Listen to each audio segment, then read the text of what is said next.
שלום חברות וחברים. שבוע עבר מאז התפרסם הסרטון מהאירוע בחברון. שבוע שהתחיל בגינוי החייל שירה בראשו של המחבל הפלסטיני ששכב גוסס, ונגמר בגינוי והפגנות נגד הרמטכ"ל ושר הביטחון.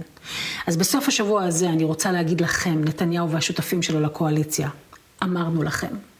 אתם הרי אלה שרגילים להגיד אמרנו לכם. אתם אומרים את זה כל הזמן לארצות הברית, לאירופה, אמרנו לכם. אתם כל הזמן בעד הפלסטינים, בעד המוסלמים, בעד הפליטים, בעד זכויות אדם, בעד התנהגות הומנית ולא מיליטריסטית. כשאנחנו מסבירים לכם אירופה שאי אפשר להתנהג אליהם ככה, כי פלסטינים ומוסלמים זה טרור ורצח ורשע.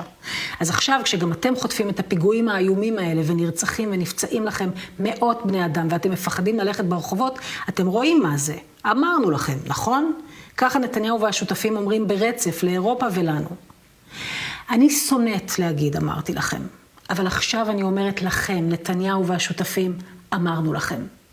כשקראתם לחיילים קרביים שמסרו עדות לשוברים שתיקה שתולים ושמתם להם כוונת על המצח, כשקראתם למי שמגן על החשיבות של העדויות שלהם בוגדים, כשהפכתם את הקרן החדשה בכלל ואת חברת הכנסת נעמי חזן בפרט לאויבי המדינה, ואז הצגתם את יוסי יונה בתור חמאסניק, כשאיימתם לעלות עם D9 על בגץ, כשהלבשתם את רבין במדי נאצי עם צלבי קרס, כשאמרת מר נתניהו שהשמאלנים שכחו מה זה להיות יהודים. כל פעם שהסתתם אמרנו לכם שאי אפשר לשלוט על הסתה, שהיום זה מופנה נגדנו, אבל יום אחד זה יגיע אליכם. אמרנו לכם שאלימות היא כרסום יסודות הדמוקרטיה, ושאין לנו על מה להגן אם זאת לא תהיה דמוקרטיה. אמרנו לכם שהעשבים שוטים מתרבים במהירות והורסים כל חלקה טובה אם לא עוקרים אותם. אבל אתם המשכתם לחשוב שלכם זה לא יקרה, שאצלכם לעולם חוסן, שהאלימות שלכם תגן עליכם. המשכתם להסית, המשכתם לשסות, המשכתם להגן על העשבים השוטים, לממן אותם, לטפח אותם. ועכשיו כל אלה פונים נגדכם. כל הלהבה ולפמיליה והראיות הצל. עכשיו שמים אתכם במדי נאצים עם צלבי קרס כשאתם לא עומדים בסטנדרט של ההסתה.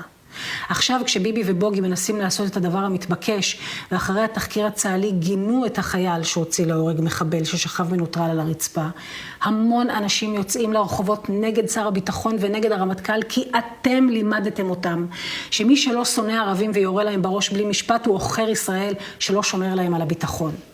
עכשיו אתם כבר מסיתים אחד נגד השני שאתם עוכרי ישראל ולא שומרים על צה"ל. ישראל כץ נגד הרמטכ"ל, ארדן נגד ראש אמ"ן, בנט נגד נתניהו, ונתניהו, אתה נגד עצמך.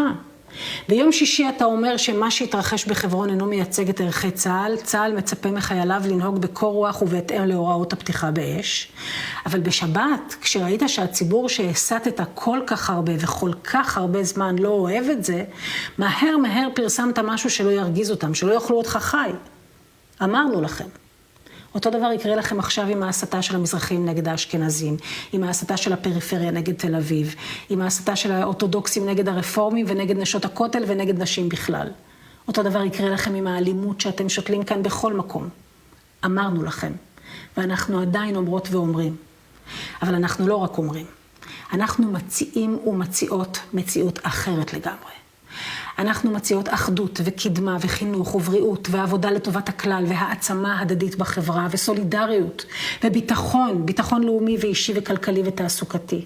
אנחנו מציעות ומציעים לשמור על החופש ועל הזכויות של כל אזרח ואזרחית, ובשביל זה אנחנו מציעות ומציעים דמוקרטיה.